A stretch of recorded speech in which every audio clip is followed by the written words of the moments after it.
boa tarde para todo mundo que está entrando. Estou aqui fixando o nosso tema de hoje, da nossa live. Inclusive, a nossa convidada já está aqui. Uai, já me enviou, já estou vendo aqui. Já está entrando, estamos nos conectando, Karina. E agora? Ei, Clara! Ei, vou fixar aqui a Tá bom. o nosso tema para as pessoas que estão entrando, né? Já também ficarem cientes e poderem interagir, poderem falar, porque eu acho que isso é bem importante para a gente construir um diálogo, né? Total. Então, primeiro eu queria te agradecer imensamente por ter aceito o meu convite. Nossa, uma felicidade poder estar aqui conversando com você. Né, assim, Karina, acho que todo mundo que te acompanha percebe a sua rotina bem cheia, né? Então, encontrar um espacinho na sua agenda para a gente poder conversar, né, sobre um assunto que para mim é tão primoroso. Eu acho que é fundamental, né? E quando eu fiquei hoje de manhã, assim, pensando sobre a nossa construção da live, né? Sobre esse diálogo, eu fiquei pensando, o que será, né? Assim, porque Karina gritou na minha cabeça quando eu pensei nesse tema. E eu acho que eu fico pensando muito, Karina, assim, o quanto que falar sobre isso, falar sobre vulnerabilidade, né? Falar sobre perda, a gente precisa de muito cuidado, a gente precisa de muita sensibilidade, né? A gente precisa de um tom mesmo que fale muito sobre acolhimento. Eu acho que é o primordial. Então não tinha outra pessoa para vir na minha cabeça, a não ser o jeito Karina de ser. Que delícia, Clara. Que coisa linda, né? Primeiro que assim, eu adoro o nome do teu projeto, do teu trabalho, Sempre Viva. Sempre Viva é o que a gente precisa, inclusive, para lidar com vulnerabilidade, né? Principalmente quando a gente se depara com algumas perdas, porque se a gente pudesse, a gente falaria, vai para lá, né, perda? Mas a gente não consegue, né? Então, eu que te agradeço, né, pela oportunidade da gente conversar. Que bom. E aí, então, pensando, né, sobre isso, eu acho que hoje de manhã eu estava na minha terapia e minha terapeuta falou, Clara, o seu projeto sempre viva, viva, né? A vida é sempre viva. Uhum. Então, é muito sobre isso, né, Karina? E eu fiquei pensando assim, eu queria começar te ouvindo, porque uma das coisas também que me fizeram olhar muito para você eu entendo que, de um lado, a gente tem vulnerabilidade, né? E num outro extremo da vulnerabilidade, a gente tem muito sobre fortaleza. E a gente tem uma tendência, né? O ser humano tem um medo de se conectar com o lado vulnerável. Né? O ser humano tem medo de se conectar com o que é que está por vir a partir da vulnerabilidade. Né? E você, na sua trajetória, você conta muito isso, né? Assim, o livro que eu estou sorteando, né? Que a gente, a vida não é, né, do jeito que a gente quer, fala muito sobre a vulnerabilidade. Né? E aí eu fiquei pensando assim, o quanto você nessa trajetória foi para os dois polos, né? De uma fortaleza para uma vulnerabilidade. E aí eu queria ouvir um pouquinho assim, o que seria a vulnerabilidade para você, né? Assim, como é que é o ser vulnerável? Bom, eu, como sempre, eu procuro no dicionário as palavras, né, principalmente dos títulos da live, e eu busquei no dicionário vulnerabilidade, fato esse que me encantou muito, sabe, Clara, porque vulnerabilidade significa o lugar que a gente ocupa, e principalmente quando a gente lida com ameaças e ofensas. E eu achei lindo isso, né? Porque eu acho que nada é por acaso, né? Porque você que trouxe a proposta desse tema, eu amei, né? Fui muito assim adepta, né, a falar sobre este assunto, embora eu não tivesse ainda tido o contato. Mas como eu entendo que nada é por acaso, quando eu vi que vulnerabilidade é esse lugar que a gente se sente ameaçado e ofendido, eu falei, nossa, não poderia ter assunto melhor para tratar, porque muitas vezes a minha fragilidade e a minha vulnerabilidade, ela foi realmente um recurso e um princípio motivador para que eu acessasse a minha fortaleza. Hoje, cada vez mais, eu acredito que a gente só vai encontrar e resgatar a nossa fortaleza e o nosso fortalecimento a partir do momento que a gente olha para a nossa dor.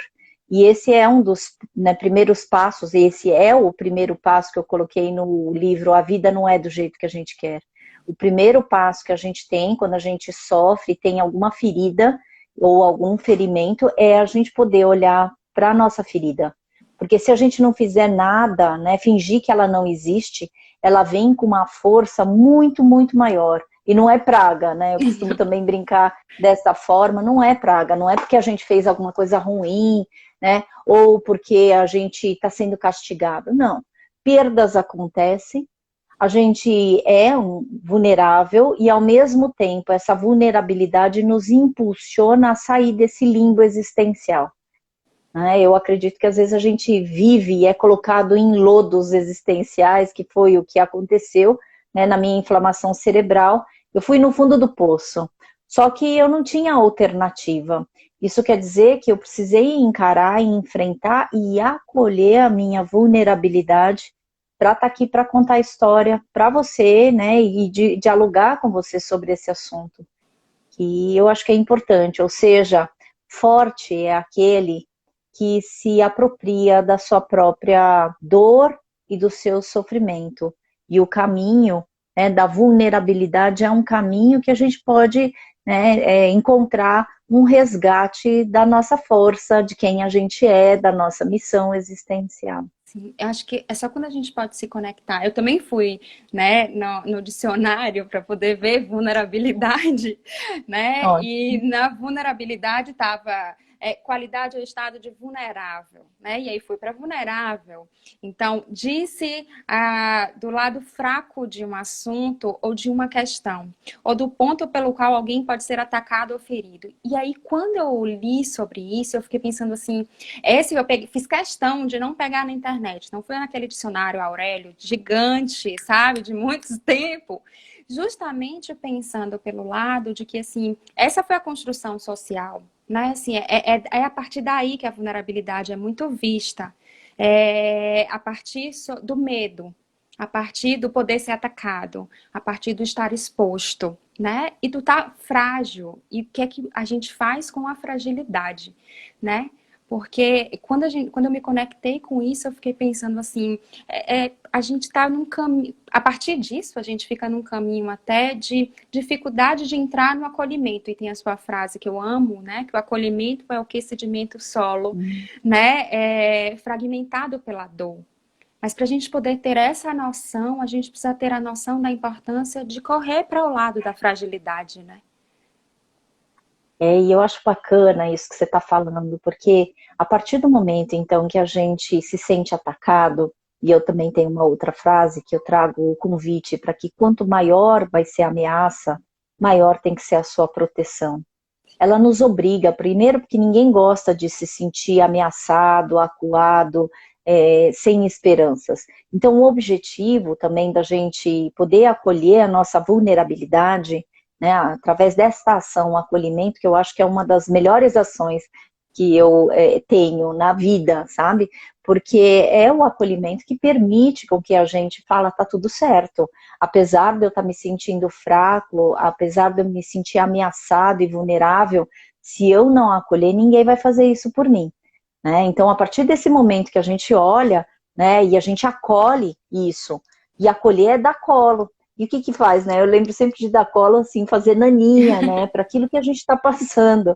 E eu acho que isso que é bonito, né, na vida, porque assim, quando a gente aprende a se respeitar e a respeitar as situações, né, reverenciando, porque normalmente quando a gente lida com perdas, a gente aprende a não reverenciar, a gente quer que as perdas vão distantes, tão distantes da gente, né? E isso foi o que eu comecei a trazer, né? Todo o meu estudo em morte, luto, começou com o livro Perdas no Desenvolvimento Humano, que foi a dissertação de mestrado, e aí então que eu fiz nos Estados Unidos, e o título dessa dissertação é The Lessons from Our Losses, ou seja, as lições das nossas vidas. E eu fui muito questionada, como é que uma perda vai ser uma lição para a gente? não no sentido de que a gente, obviamente, não gostaria de ter esse tipo de aprendizagem, né? Sim. Mas, assim, a partir do momento que a gente olha para as nossas perdas e começa a reverenciá-las, a gente começa a valorizar que esses momentos difíceis são exatamente os momentos que a gente vai se descobrir. Porque, na verdade, é um momento de crise, e crise acontece quando a gente acha que não tem suporte para as situações, e a gente vai percebendo, se percebendo de uma nova maneira, né, Clara? Então, eu acho que é bacana quando a gente aprende a se fortalecer. E não por acaso você inicia me perguntando como é que a gente constrói uma fortaleza. Eu achei tão bonito, porque é isso, a gente tem que aprender, apesar da vulnerabilidade e com a nossa fragilidade, a gente vai construindo fortalezas. E para quem já viu alguma fortaleza, né, é grandiosa, ela precisa ter muros e fronteiras muito fortes para que o inimigo não chegue para a gente e destrua a gente. Sim. Quando você estava falando, né, de que, claro, eu costumo brincar com os meus clientes, né, falar com eles que assim, olha, eu tenho certeza que você preferia não ter me conhecido, né? Porque se você está me conhecendo, se você está precisando vir aqui, é porque algo aconteceu, né? Uma perda aconteceu e eu entendo o quanto que é difícil perceber onde que essa perda vai te levar. Né? E em paralelo a isso, eu escuto muito, nossa, mas como que trabalha com isso, né? Como é que você escolhe, então, construir uma trajetória em cima de mortes, de perdas, de luto? E o que eu mais consigo pensar e ter muito claro na minha cabeça e muita serenidade, né, é assim, eu poder transformar a dor que a perda também vai ter, como você estava falando, né? Quando eu posso acolher, quando eu posso me conectar, né, sobre que buraco é esse que abriu na minha frente, que quebra-cabeça é esse que desmontou por completo e eu preciso agora reorganizar esse quebra-cabeça, eu posso me conectar com esse poder transformador. Então, o que eu mais falo é assim, nossa, quando eu vejo o paciente na minha frente, se reconstruindo, se reconciliando com a sua própria vida, não tem preço que me pague, né? Ver alguém falando, nossa, eu fiquei muito bem essa semana, né? Não por mim ficou bem, mas porque está conseguindo olhar para a sua própria dor e entendendo que, assim, a gente não tem como escolher o que é que vai acontecer na nossa vida, né? A vida não é do jeito que a gente quer, né? Mas o que é que a gente faz a partir disso? Gabriela Castellato, no começo da pandemia, né, fez uma live e ela trazia um pouco sobre isso. Esse é o momento que ninguém escolheu. Né? E entendo que também mostrou tantas vulnerabilidades. E a gente não tem como escolher não passar. Mas qual a narrativa que eu vou construir a partir disso que eu estou passando é talvez o percurso para construir essa fortaleza. Né? Total, porque a gente é a resposta que a gente oferece para todas as adversidades, para todas as dificuldades. Então, mesmo sabendo que a vida não é do jeito que a gente quer, a gente tende, né, a querer fazer a nossa história e encontrar uma outra narrativa, além daquela de sucumbir, aquela de desistir. Né? Eu acabei de trazer uma... Estou montando o roteiro do podcast, né, do Se Termita Tem Jeito, e uma das coisas que me fez lembrar, e eu coloquei no roteiro, é que um dia eu escutei uma frase de autor desconhecido, mas que falava assim, quando você estiver cansado, não desista, aprenda outras formas de você descansar. E eu gosto muito desta ideia, porque realmente cansados estamos em toda essa pandemia, cansados estamos com toda essa situação de desconhecimento absurda. A gente foi lançado em situações que a gente chama de facticidade. Né? No existencialismo, facticidade significa situações que você não escolhe, mas que você escolhe a maneira como a gente responde a essas situações. Isso quer dizer que eu acho que é bacana, né? Quando a gente se torna protagonista da transformação. E você usou uma palavra que eu gosto muito, transformador. Como é que a gente vai transformar a dor da gente? E eu costumo falar que uma das fases do processo de extrair flor de pedras é transformar dor em amor, né? E transformar situações desconhecidas em conhecimento. Hoje, a gente está podendo transformar completamente uma situação que em março se tornou extremamente desconhecida, extremamente ansiógena, extremamente duvidosa, para que se a gente conseguiria se manter vivo, inclusive. E aí, como o título do teu trabalho é Sempre Viva, a gente manteve a nossa luta, a nossa garra, sem muita bula, porque a gente não teve aviso prévio de como é que a gente lidaria com esse desconhecimento. E eu falo e faço uma analogia, porque da mesma forma que a gente conseguiu lidar com toda essa pandemia, a gente também consegue lidar com todas as nossas perdas. Porque perda é você ser lançado num solo que você não sabe, né? Onde que você está pisando, é como se você tivesse o tempo inteiro sendo atacado. Por isso que essa, né, palavra vulnerabilidade, ela é extremamente, né, condizente, né, ela é extremamente coerente com a nossa conversa aqui. Porque a vulnerabilidade, quando você se sente ameaçado, e que nós, durante a pandemia, fomos ameaçados na nossa imunidade. E eu acho isso, né, de uma forma tão intensa, porque, assim, é grave, né, é gravíssimo quando a gente se sente ameaçado na nossa imunidade, porque isso nos obriga, primeiro, a se resguardar, a gente foi obrigado a se isolar, a gente foi obrigado a todo mundo ir para casa. E, incrivelmente, ir para nossa própria casa também é você poder lidar com as suas mazelas existenciais. Então, muitas vezes também a gente, né, deu uma pane, e lógico, né, a gente entrou em crise, e quando eu falo a gente, eu não estou falando vocês diferenciados de mim, nós todos, porque foi uma crise mundial, e que ainda a gente está vivendo. Veja, então, assim, acho que quando a gente lida com a vida, é inerente a gente lidar com as perdas. É fato que a gente vai precisar encará-las, porque caso contrário, quem que vai fazer isso por você, né? Isso, exatamente. Quando você fala, né, todos nós tivemos que ir para as nossas casas, as nossas casas físicas e as nossas casas simbólicas, né? Porque Total. todo mundo teve que dar um freio, né, nessa vida que ficou muito em suspenso. Então, de começo, a minha sensação era de que minha vida estava em suspenso. Então, eu fiquei no lugar com a minha família, mas eu não tinha trabalho, porque as pessoas estavam assustadas, ninguém aderiu imediatamente, né, o online. Então, assim, a minha vida literalmente parou. Eu brinco com a minha terapeuta que foram ciclos, assim. Então, eu tava bem, de repente, pelo amor de Deus, eu tô arrancando os cabelos. Porque, né, é essa ideia do ser lançado mesmo dentro das nossas próprias casas, mas que para muitos, e aí eu acho que isso entra a vulnerabilidade, né? Quando alguns entram em contato, tantos entram em contato com a própria vulnerabilidade, entra em contato com um terreno que sempre se afasta. Né, pegando esse significado que eu trouxe do Aurélio, né, assim, lá atrás, mas assim, que sempre se afastou pelo medo de ser atacado, pelo medo de estar fragilizado. E o quanto que o frágil, né, é indefeso, né, o quanto que Sim. frágil é eu não ter muitas vezes o domínio.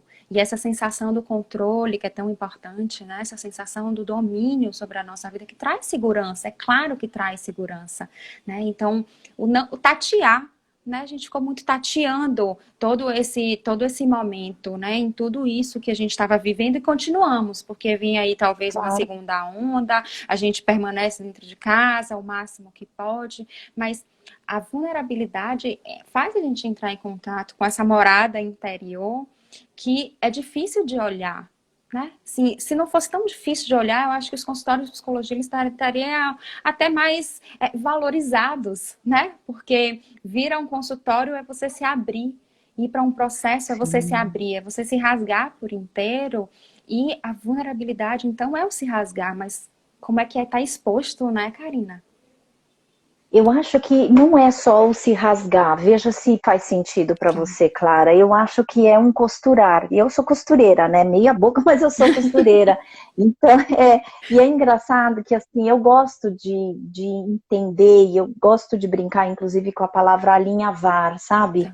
Porque é colocar fios nessas situações que ficam em suspensão. As pessoas, muitas vezes, quando vêm para o consultório, elas vêm com vários rasgos, Tá. né? Elas vêm com vários riscos. E eu acho que o que a gente faz é olhar para esses rasgos e ajuda a pessoa, né? A gente se torna testemunha ocular desse caminhar em relação a quais foram os rasgos maiores que você teve e mais difíceis de costurar. E, assim, eu gosto muito também do título do livro da Jean Clark e Juliano, A Arte de Restaurar Histórias.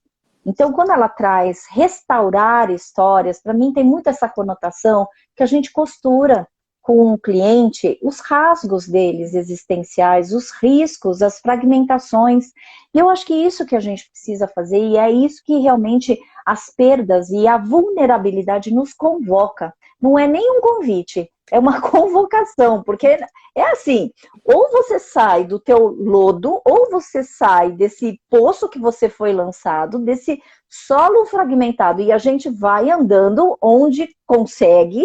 Eu gosto muito quando você fala da suspensão, porque é isso, em solo minado, você vai ter medo de pisar em qualquer lugar. Claro. Né? Convenhamos, porque a gente não sabe onde que está aquilo que vai ser acionado. Então, a gente, na vulnerabilidade, a gente vai precisar acionar, e eu acho lindo isso, o nosso instinto de sobrevivência, a nossa cautela, a nossa preservação. Isso tudo a gente não fez no começo da pandemia? Sim. E a gente teve que suspender tudo aquilo que estava certo, controlável, bonitinho, aquela agenda. Eu tinha agenda para esse ano totalmente fechada, inclusive. Com os eventos, com as coisas que eu ia fazer. Nada. Eu nunca risquei tanto a minha agenda, porque eu ainda uso agenda escrita. Eu também. Eu ainda não... Pois então, só xizinho. E aí eu remarcava, desmarcava. Então, é isso. E uma das coisas que me ajudou muito foi uma frase que dizem que é do John Lennon. A vida é aquilo que acontece enquanto você faz planos. Uau. Cara, assim, eu tenho essa frase do lado da minha cama, porque assim, para mim faz muito sentido, porque a vida não deixou de acontecer. Né? Agora, as atividades, as ações, tudo aquilo que era o conhecido parou. Para quê? Para que a gente inovasse, para que a gente pudesse, inclusive, saber hoje que se a gente está vivo, primeiro, a gente já venceu uma batalha, que é essa ameaça da imunidade. Porque quantas e quantas pessoas, infelizmente, não se foram por esse vírus, que a gente sabe de onde que vem, para onde vai, o que eu preciso fazer para me proteger. Né? E assim, isso eu fui aprendendo também no meu adoecimento.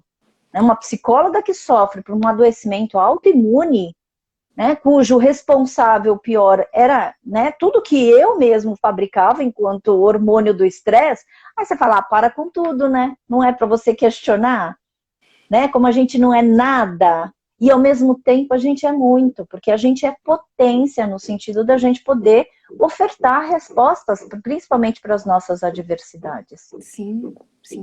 Quando você fala da potência, né? Eu fiz uma live com uma psicóloga daqui do interior, mais da Bahia, e ela mesma trouxe algo que você pontua, né? Sobre as impotências e transformar, né, uma impotência nas potências coletivas, na verdade, né? Que esse foi muito o contexto. Essa semana eu coloquei abri uma caixinha de perguntas e uma das pessoas falou, né, sobre a coletividade.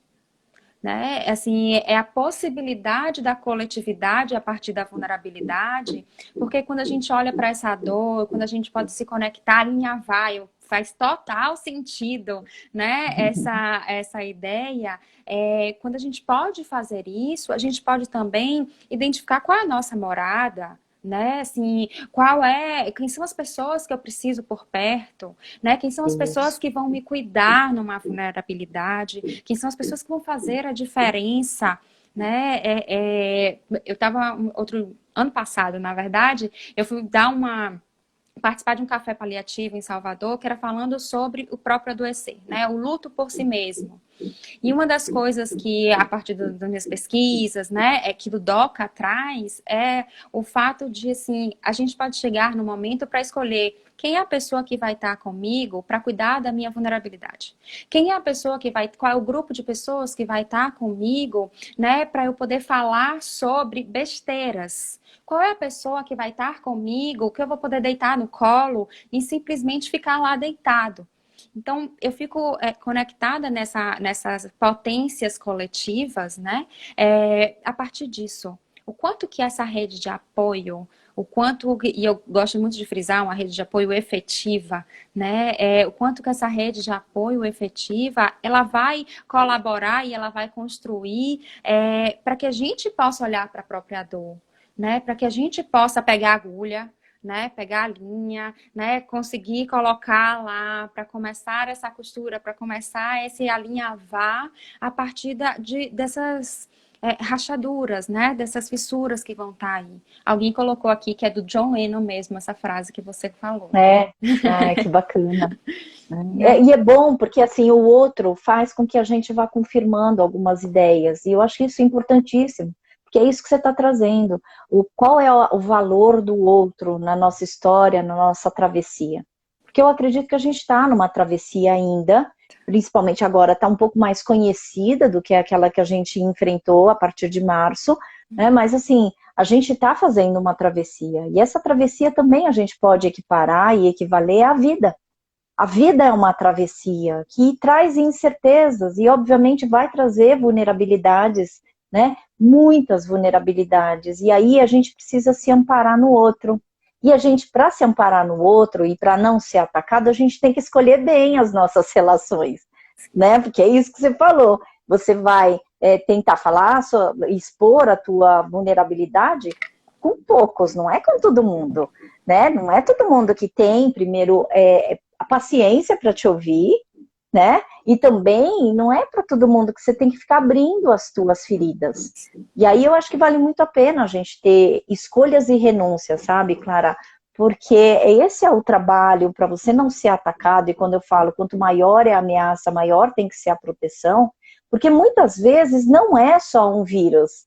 A gente vê que a nossa própria carência acaba abrindo a fronteira para muita gente oportunista, para muita gente que nos faz mal, para muita gente que quer roubar a nossa autoria, a nossa história, tudo nosso, né? Então, assim, quando a gente começa a falar, não, o meu fortalecimento e a minha fortaleza é a minha própria morada existencial, que é composta de várias convicções, de várias crenças que eu fui criando conforme eu fui vivendo. Isso a gente não pode abrir mão. Por isso que eu falo que é nosso dever a gente resgatar a nossa história. E trilhar pela nossa história. Porque se a gente não fizer isso, né, ninguém vai também fazer pela gente. E a partir do momento que você fala, não, essa história me pertence, com vulnerabilidade, com sofrimento e com resgates e com fortalecimentos. Quer dizer, é você dar um tom bonito, né, de entrelaçamento de dores, amores, né, tristeza, alegria, e a vida não é isso. Eu costumo falar, a vida não é uma tessitura de acontecimentos que a gente pode fazer esse entrelaçamento, esse alinhavo, essa costura, principalmente para os riscos e para os rasgos existenciais que a gente já teve. Claro que é, né? Sim.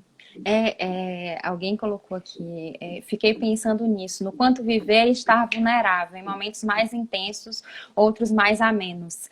Eu fiquei pensando, né, assim, e costumo olhar mesmo sobre esse viver a partir de uma matiz, né, a matiz das cores, mas para as matiz emocional.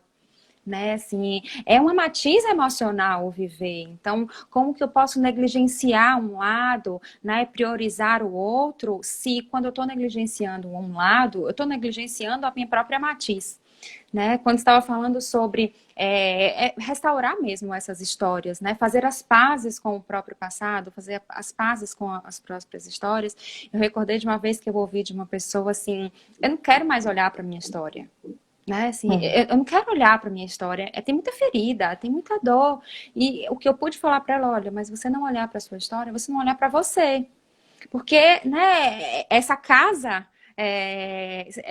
simbólica, essa casa interior, é justamente isso. É essa matiz que vai do preto ao branco, que vai da alegria para a tristeza, que vai da saúde para a doença, que vai do encontro para o desencontro, né? Para o encontro e a despedida. Então, não tem como a gente viver um lado sem viver o outro, né? Assim, é impossível a gente escolher um lado só para viver, porque a gente vai estar negligenciando, talvez, um lado que é o nosso, que faz parte, que é conjunto, né? Tem uma frase que está na epígrafe do livro De Frente para o Sol, do Yalom, e eu sempre falo essa frase, que eu amo de paixão, é do La Rochefoucauld, e ele fala: nem sempre o sol, nem sempre a morte devem ser vistos fixamente. E essa alternância que você está trazendo, ela é necessária, inclusive para a gente sobreviver e para a gente viver, né? Essa alternância entre luz e sombra, né? Entre alegria e tristeza, entre vulnerabilidade e fortaleza, ela é necessária. Só que ela é necessária não no sentido de ficar numa gangorra, ela é necessária para ser articulada. Em alguns momentos a gente vai precisar assumir a nossa fragilidade para a gente descobrir a nossa fortaleza. Em alguns momentos a gente vai tentar descobrir como é que é essa tristeza para a gente sentir a nossa alegria e nossa felicidade. Isso quer dizer que a gente não consegue ter um significado absoluto daquilo que é bom se a gente não viveu o ruim. Né? Isso também eu aprendi com o Rubem Alves, que ele tem uma crônica, que ele fala o seguinte: a gente só sente o gosto do queijo e só sabe o que é queijo quando a gente experimenta. Caso contrário, como é que você vai, né, falar qual é o gosto da situação se você nunca experimentou? Quer dizer, normalmente a gente pensa que é o contrário, que a gente precisa saber o nome para a gente sentir. Não, a gente precisa sentir primeiro, para a gente descobrir qual o nome é. Por isso que eu sempre falo que, assim, o sentido é do sentidor, aquele que sente a dor. A gente tem sentidos e direções e sentimentos completamente diferentes. Inclusive a maneira como a gente lida com a nossa história. Agora, para aquele que quer fugir da sua história porque não quer ver, né, eu posso te falar, o mais difícil não é ver e rever e revisar as tuas perdas. O mais difícil foi o que você já fez, você conseguiu sobreviver. Então, muitas vezes, quando eu ouço algumas pessoas falando: mas Karina, eu não quero lembrar, eu não quero ficar remoendo o passado. Bom, eu falo: bom, tudo bem, eu concordo, eu não vou fazer com que você seja obrigado, mas o que eu posso te garantir, que a situação de per si, na verdade, a situação concreta foi muito mais difícil do que a lembrança. E se você está sofrendo, não é no passado, você está sofrendo no aqui e agora. Né? A Gestalt, ela fala muito isso. Se você tem algum sofrimento que aconteceu lá num passado cronológico e você ainda está sofrendo por isso, é sinal que não está no passado. Está no teu tempo, né, Kairos, no teu tempo vivencial, não Cronos. Né? Nossa, alguém colocou, mas é tão difícil, né? Uma pessoa que falou, ninguém está dizendo que é fácil, né? É difícil ter que parar para entender que peça é essa, para entender quais são essas peças que saíram completamente do lugar, né? É difícil parar para se conectar com a própria história, perdoar essa história, né? Se reconciliar com essa história. Não é fácil. Mas é uma travessia. E exatamente, eu vou aderir isso, assim, o principal, a dor talvez, né, o concreto, você sobreviveu. Né? Olhar é um outro caminho, né? É vivenciar e olhar para essas lembranças. E eu costumo pensar assim, o olhar hoje não é o olhar a partir daquela pessoa que viveu, né? Perfeito. É uma outra pessoa que vem com uma história, com outras experiências, com outro arcabouço que vem acompanhando a partir de todas as outras experiências que vão se construindo. Perfeito, Clara, porque a gente nunca é o mesmo depois de montar uma perda. Não dá para ser o mesmo. Por isso que eu gosto muito da ideia da cicatriz, né?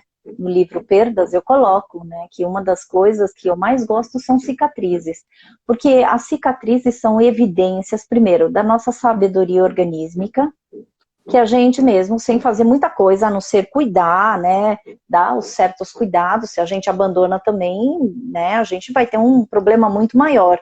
Mas quando a gente cuida dessa ferida, que às vezes fica em carne viva, e a gente olha para uma cicatriz, a gente vê que isso pôde fechar e que não está tão em carne viva como já esteve. Isso quer dizer que, então, tem uma travessia, que é essa necessidade e a possibilidade da gente olhar, principalmente em processo de psicoterapia, é a possibilidade de não ser a mesma, porque não somos, mas a gente consegue ressignificar as percepções. Eu acho que isso é um processo perfeito para quem quer sair e para quem está enfrentando dificuldades, né, da gente lidar com mudanças, da gente lidar com as perdas. Quer dizer, não é fingindo, quem tem olho pequeno sou eu, não é você, não é a pessoa, então isso quer dizer, a gente vai precisar abrir os olhos, porque se você quer mudar, se você está em sofrimento, e você está lá no teu poço existencial, a vantagem que você tem ao olhar para as perdas, e não é uma caminhada fácil, mas pior vai ser se você continuar nesse estado de sofrimento crônico. Então, por isso que é uma convocação, porque você, olhando para a tua escuridão e a dimensão do teu poço existencial, eu tenho certeza que você não vai querer mais voltar nele. Então, você vai fazer de tudo e um pouquinho mais para você sair dessa sombra, dessa situação que te paralisa. Agora, quando essa pessoa fala, é difícil, eu me lembro de um filme que eu assisti, que se chama Soul Surfer, Coragem de Viver, né, que é uma moça que teve o braço comido por um tubarão. E esse filme me ajudou muito, inclusive, porque eu com a inflamação cerebral, sem andar, sem lembrar da ordem alfabética, esquecendo absolutamente de tudo, dos nomes das coisas, eu falei, gente, vai ser difícil. E aí esse filme fala que a moça que era surfista, ela falou, eu quero voltar a surfar. E ela começou a investigar e todo mundo falava para ela, vai ser difícil. E aí ela responde lindamente, que foi realmente o que me empoderou e que me fortaleceu. Ela responde para todos, eu não quero saber se vai ser fácil nem difícil. Eu só quero saber se é possível. Bom, sabemos então que toda a travessia para lidar com a nossa própria vulnerabilidade e a nossa história cheia de marcas, rasgos e riscos, não vai ser uma travessia fácil, nem difícil, mas vai ser possível. E essa é a esperança que a gente tem. E principalmente vai ser a sua travessia, né? Total. Vai ser a sua, independente do que seja, porque quando você falou sobre a gente tem a ideia de que eu preciso primeiro saber para depois sentir, eu me conecto com a necessidade do controle, né? E a vulnerabilidade é o oposto do controle. Né? E como que é difícil estar, então, sem o controle, sem a sensação, porque isso é o que é muito instigado, eu preciso ter o controle. Então, como que eu vou fazer alguma coisa sem eu ter tudo encadeado, sem eu saber o que vai acontecer, né? Sem eu saber o que é que vai vir depois. Hoje de manhã, né, eu vi uma parte da sua live do podcast, né? E você falava assim, sobre assim, vai vivendo, né? É o que vai acontecendo e a gente vai cuidando do que vai acontecendo. Você estava falando até dos entraves tecnológicos, que é super natural, né? Mas nesse sentido, como que é difícil se desconectar do controle de que tem que estar perfeito, então eu tenho que ajustar, eu tenho que ajeitar, para eu poder validar tantas coisas. Né? E trabalhando com as perdas, trabalhando com o luto, o que mais chega muitas vezes em consultório é assim, mas tem gente do meu lado que tá me dizendo que tem que seguir a vida, né? Assim, sua vida vai voltar ao que era, né? Você vai, tem que seguir, né? Ele não queria assim, ele não queria que isso acontecesse. E eu fico, meu Deus, qual é o espaço, então, para o acolhimento, né? Para sedimentar esse solo fragmentado pela dor, né? Quando a necessidade do controle e a vulnerabilidade do outro me conecta com a minha vulnerabilidade. Então, por favor, não fique vulnerável para não ter que olhar para a minha própria vulnerabilidade, né? Que vai nesse caminho muito contrário. Mas que é um caminho, nós somos seres sociais, né? Então estamos inseridos numa cultura, né? Nesse sentido, nessa cultura da urgência, nessa cultura de que vai ficar bem, nessa cultura de que tem que seguir, que abre muito pouco espaço para olhar, para acolher, para eu estar para o outro, né? Estando para o outro, né?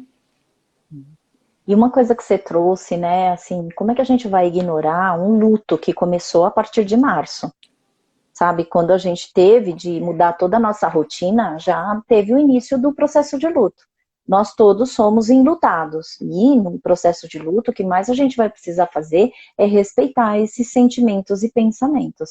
Não adianta a gente falar, ah, não, bola pra frente, vira a página, porque, gente, foram 7 meses praticamente, sabe? Então, assim, o que a gente vai precisar tomar um certo cuidado é não ignorar o luto que foi vivido.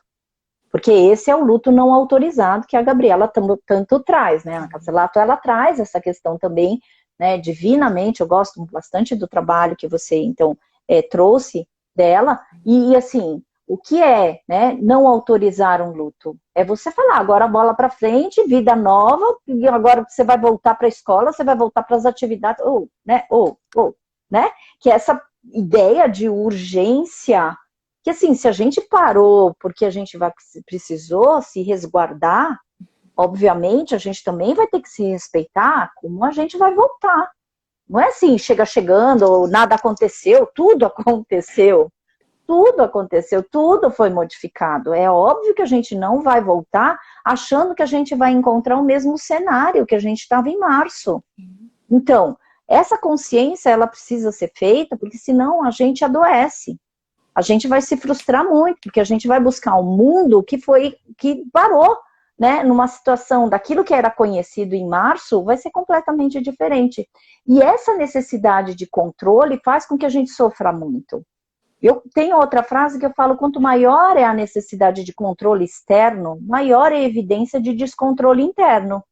Então, assim, vamos ver. O pessoal gosta, porque quando eu falo assim, pensa numa pessoa controladora. Cara, quando você fala assim, não é que ele quer me controlar, é porque ele está totalmente descontrolado dentro dele, que ele precisa ter controle externo das coisas.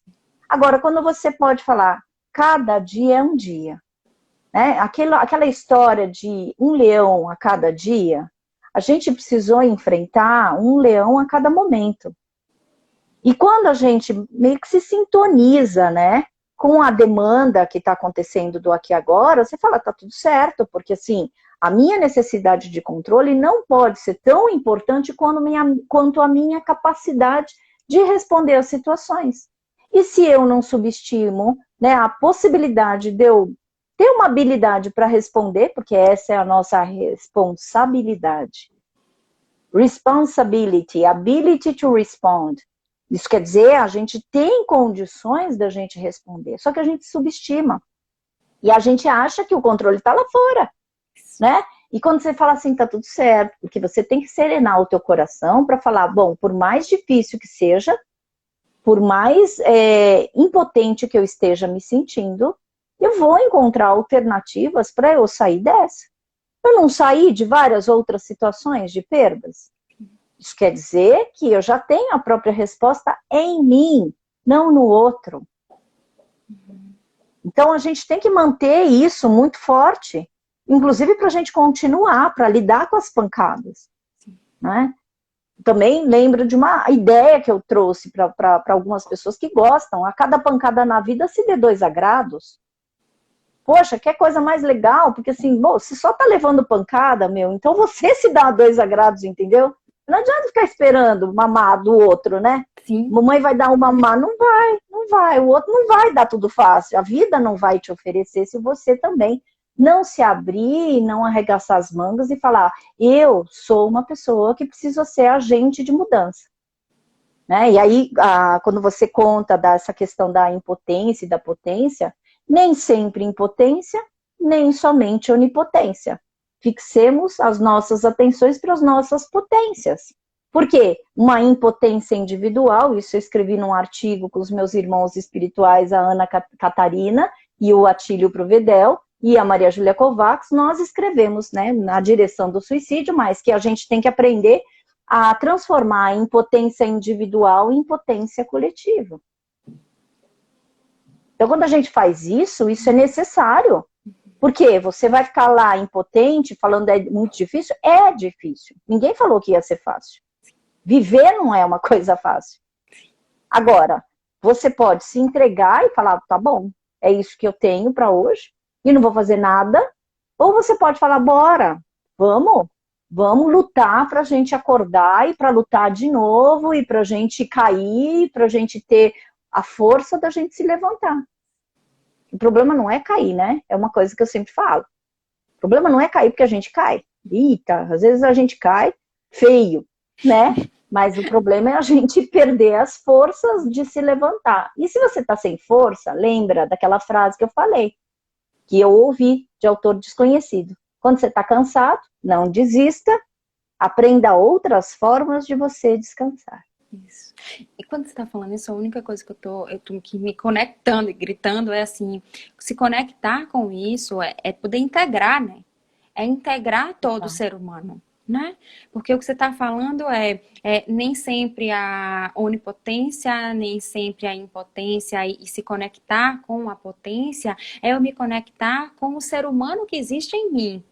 Né, que tem suas falhas, que tem seus ganhos, que tem suas derrotas, que tem tudo num só, né? É eu me conectar com esse ser humano integrando tudo isso, porque quando a gente vai para os outros polos, há uma tendência, né, aos super-heróis, então o que é que eu vou fazer, como é que vai ser, só que isso é sobre-humano, não existe super-herói. Então, é a gente se conectar com algo que não é possível, talvez, né? Que não tem por onde ir. E aí eu fico pensando, é uma escalada incansável.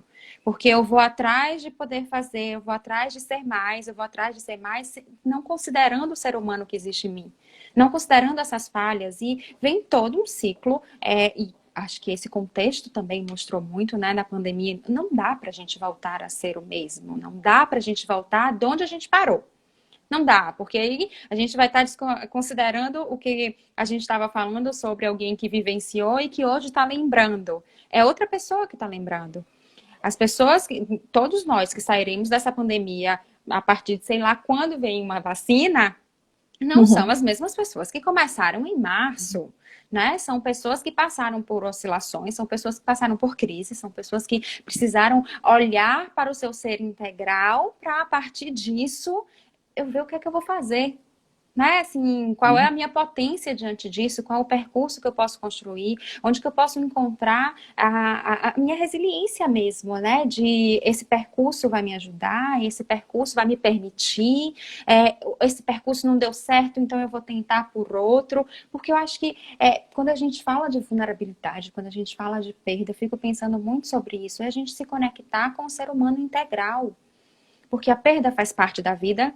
Né? Eu brinco com meu marido, não é fácil viver não, hein? A gente acorda todos os dias, aí vai trabalhar, e aí é pagar boleto, né? Então a gente tem que realmente encontrar pessoas que vão estar ao nosso lado, que vão agregar, um trabalho que vai fazer sentido, né? Porque é daí que vão vir as nossas potências, não só das obrigações, né? Então, sim, não é fácil viver, a vida faz parte de tudo isso. Então, integrar esse ser humano em todas as suas nuances, e como eu falei, né, sobre diante dessa matiz existencial, é onde a gente pode, talvez, encontrar os recursos para a gente construindo essas fortalezas de proteção, do que vai vir, de onde que eu posso ir, qual a porta que eu posso abrir, qual a porta que eu não vou poder abrir, mas reconhecer, porque quando eu olho, eu valido e eu posso reconhecer, né?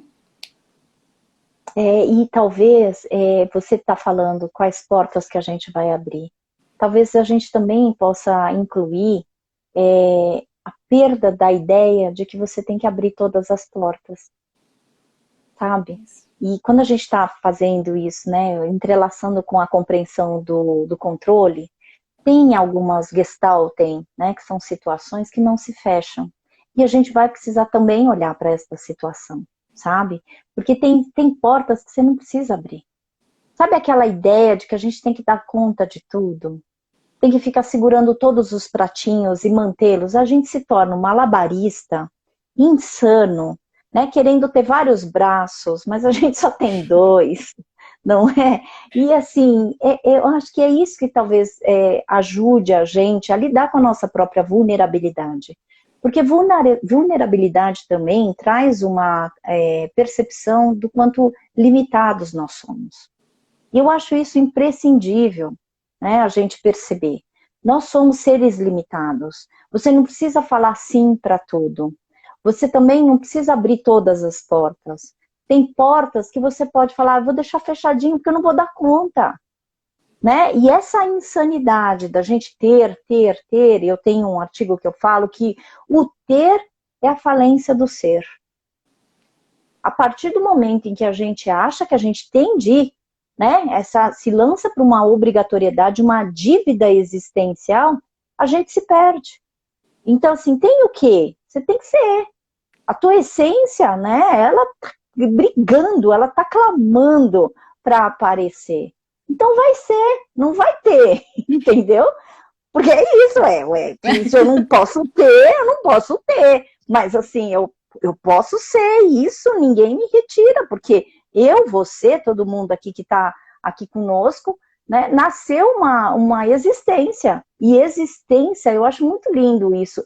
Existir, né? Significa fora, isso quer dizer ex-marido, ex-amigo, ex-sócio, sabe? Sim. É tudo fora, tem que estar fora da gente, né? E estir vem de sister, então isso quer dizer que é um ser de possibilidades. A gente foi lançado não como um objeto, mas a gente foi lançado enquanto existência. Logo, a gente tem várias possibilidades.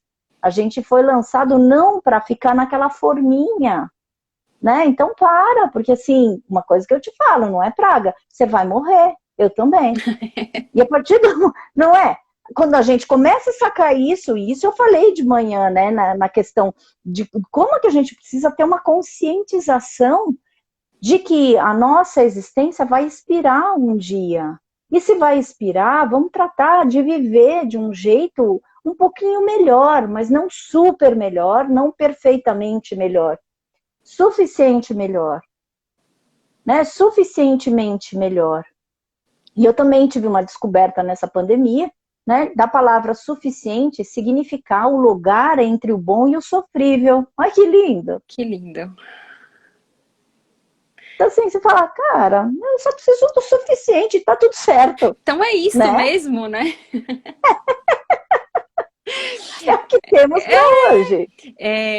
Eu já vou começar, né? Pra gente ir finalizando, porque senão daqui a pouco a gente é cortado, né? O Instagram não tem o Perfeito. menor cuidado, ele corta a conversa. Então, mas eu acho que talvez a gente chega num ponto que é maravilhoso para a gente poder fechar, né? Assim, diante das nossas vulnerabilidades, diante das nossas perdas, a gente poder se conectar com o que é suficiente para aquele momento. A gente poder se conectar com o que é possível para aquele momento, percebendo que eu posso não abrir todas as portas. Né? Eu posso fechar algumas portas, eu posso identificar quem está ao meu lado e para quem que eu quero abrir uma porta ou outra, que vai fazer toda a diferença para essa rede, para essa reconstrução, e a palavra que eu uso no Sempre Viva, né, que é diálogos com perdas, lutos e reconciliações. Então, para quem que eu vou abrir a minha reconciliação com a vida? Né? Então, eu vou deixar a Perfeito. palavra com você e te agradecer aí mais e mais. Eu não tenho palavras para te agradecer, nunca vai ser suficiente, porque acho que todo mundo bebeu muito, somos 74 pessoas, né? Nossa, foi muito maravilhoso, muito obrigada. Estou aqui arrepiada dos pés à cabeça, eu tenho essas facilidades, estou arrepiada dos pés à cabeça de poder, né, ter tido esse momento com você. Então, são momentos que a gente se oportuniza, sabe? Então, assim, do mesmo jeito que você está me agradecendo, eu também te agradeço. Eu fui com a tua cara desde o momento que a gente se conheceu, né? E não por acaso que eu tô aqui. Então, assim, é bom que quando a gente se dá oportunidades da gente se relacionar com pessoas, ainda mais, né? Pessoa da Bahia, Olha gente. O que só! é isso, né? Meu marido é baiano, então, assim, adoro isso. Meu amor tá conectado, né? Com toda a parte da Bahia. E assim, te agradeço porque você me fez viver também um momento muito especial, Clara. Que Muito, bom. muito especial. Que bom, fico Um muito beijo para todo feliz. mundo que está aqui Beijo, conosco. isso. Muito obrigado pela presença. A live vai ficar, inclusive, gente. Olha, eu estou sorteando um livro da Karina que está aí nos processos, está chegando já já. né? Então vamos lá. Se os Correios nos ajudarem, né? Exatamente. Já mandei. Já. Mas vai chegar, então muito obrigado, que todos nós, assim, a gente possa se encontrar mais, porque eu tava pensando, sabe o que eu tava pensando aqui nesse tempo, Karina? Foi assim, meu Deus do céu, nessa pandemia, como está a Karina sem aqueles abraços tão deliciosos? Tá um negócio que tá difícil, viu? Mas eu tô sobrevivendo, porque é isso, ó, vem em forma de abraço, em live. Nesses momentos. Então, a gente vai lidando com o que é possível. Exatamente. Né? Esse dia eu vou postar a minha foto do meu abraço com você, porque o abraço maravilhoso, eu vou para as pessoas poderem se conectar com esse seu abraço, sentirem esse abraço também através daqui. Certo? Um beijo muito carinhoso. Muito obrigada. Beijo para você, minha querida. Obrigada pela oportunidade. Tchau, gente. Tchau, Vai viver. gente.